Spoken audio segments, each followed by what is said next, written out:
Lavender Brown, the soft-hearted yet annoyingly likeable ex-girlfriend of Ron Weasley who fought bravely in the Battle of Hogwarts only for her to be killed or severely injured. Well, that's what we really want to know. Is she dead? Is she alive?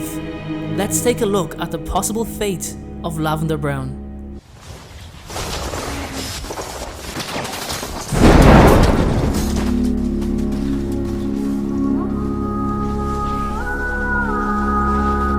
Just a short reminder before we start, everyone, and that is to let you know if you want to enter into my Instagram competition to be in with the chance to win tickets to see The Cursed Child, and that is either in London or New York, an entire set of 20th anniversary books and a replica Nimbus 2001, in addition to several runners-up prizes, then please make sure to follow me on Instagram at InstaDNJ.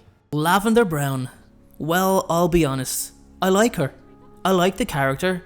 And yes, she was annoying, needy, and over-reliant on Ron throughout their entire relationship, but she was so well written by J.K. Rowling.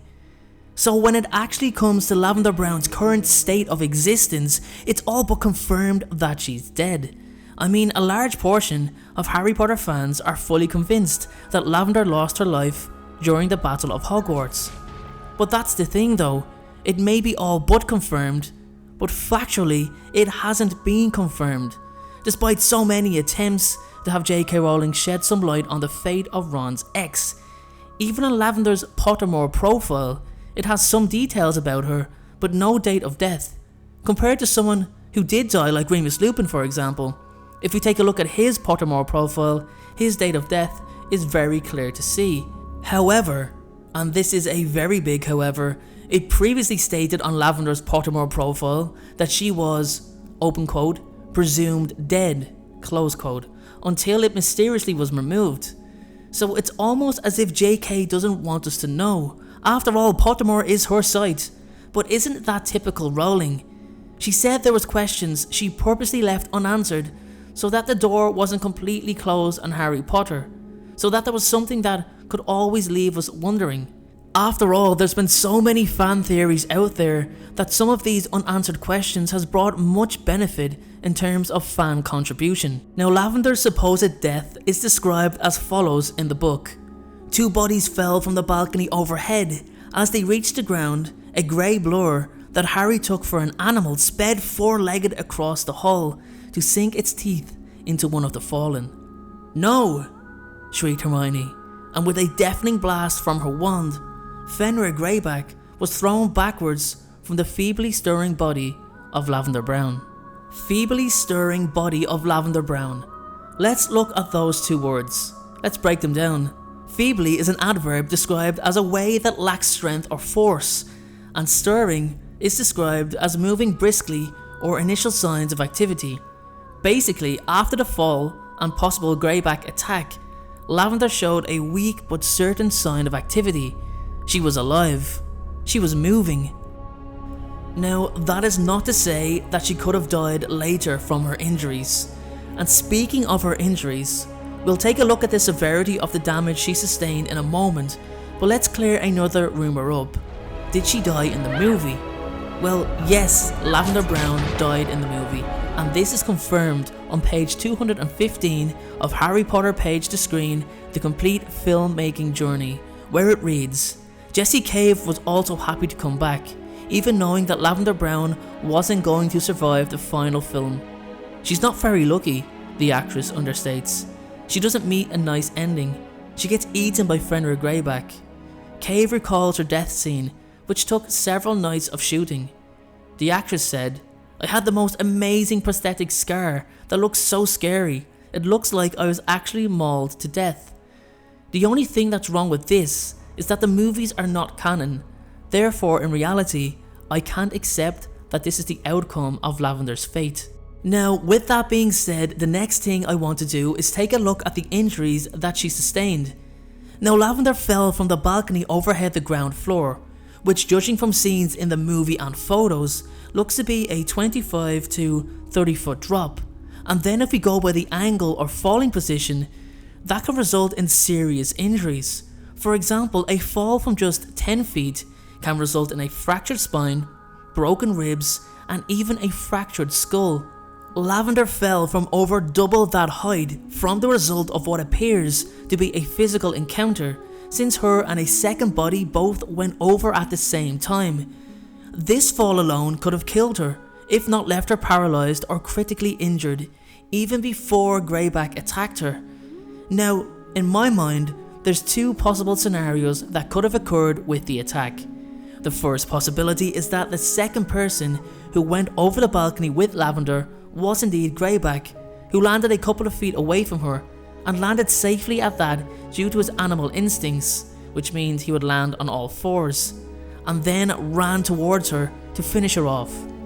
The other possibility is that Lavender was physically fighting another student or Death Eater, which seen them both go over the balcony and both taking a hard landing. Greyback, with a lust for blood and opportunity of preying on young girls, sees Lavender incapacitated and simply can't resist such an easy kill. So at this point, in either scenario, Lavender is hurt very badly. So my next question is, did Fenrir Greyback even actually get the chance to bite or savage the Gryffindor student? Now I know most of you are likely shouting at your screen right now saying, of course he did, he definitely bit her. But let's just look at the text one more time. Okay, so let's go from here. A grey blur that Harry took for an animal sped four-legged across the hall to sink its teeth into one of the fallen. No! Shrieked Hermione, and with a deafening blast from her wand, Fenrir Greyback was thrown backward from the feebly stirring body of Lavender Brown. So let's look at that again. Sped four-legged across the hall to sink its teeth. To sink, not and sank its teeth. Which, from that tense, means we can take it that Greyback possibly never got the chance to bite Lavender. Maybe that no shriek from Hermione was in retaliation of her trying to protect her friend before the werewolf actually got to her. I believe it's something to think about. However, if it was the case that Fenrir did get to bite and or maul poor Lavender, then there's no doubt that he would have done some serious harm. Lavender, while most likely bleeding internally from her fall, would have bled out from the wounds sustained from the werewolf and certainly would have died. So with that being said, although the movies aren't canon, they actually got it right in going to the lengths of killing Lavender, as it's most likely what would have happened. As a final addition to this video everyone, for those of you who are wondering my own personal opinion on if Lavender Brown survived or not, well here it is. I really wish she survived, and I'd like to believe so. And if JK Rowling comes out and states that Lavender did recover, I'll be extremely happy and very satisfied. But physically, the damage that she sustained is just too fatal to recover from, especially after Greyback's attack. However, who knows? Let's throw a spanner in the works. Maybe after Hermione's save, she may have rushed over to Lavender's aid and used some dittany for her wounds. The possibilities are there, but sadly I'm going to say that Lavender passed on from her wounds. Now that's my opinion, but I want to know your opinion. Everyone, I want to know what you believe happened to Lavender Brown. Do you believe she survived? Or is it your opinion that she lost her life? I want to know what you think. Let me know in the comment section below. Let's get a debate going and let's get the activity going in the comment section. And that is all for today's video everyone. Thank you so much for watching. I'd love to know your thoughts in the comment section below, and I encourage you to please subscribe and share my videos if you like my content, because without your help the channel cannot grow. And with that being said, making videos on a regular basis does cost time, money and a serious amount of effort. However, I absolutely love making videos. It's my dream and it's my passion. So if you'd like to contribute to helping the channel to grow for just $1 a month minimum through Patreon, it truly helps, and it means that I can put fewer ads in my videos as my Patreon grows. You don't have to donate. This is just on the kindness of your heart. The link is in the description below, and please make sure to check out my other videos that will appear on screen and my merchandise link below too. I also have a second channel called Game of Thrones Lore that will have regular content uploaded on it very soon. Thanks again for watching everyone, it means the world to me, and I hope you all have a fantastic day.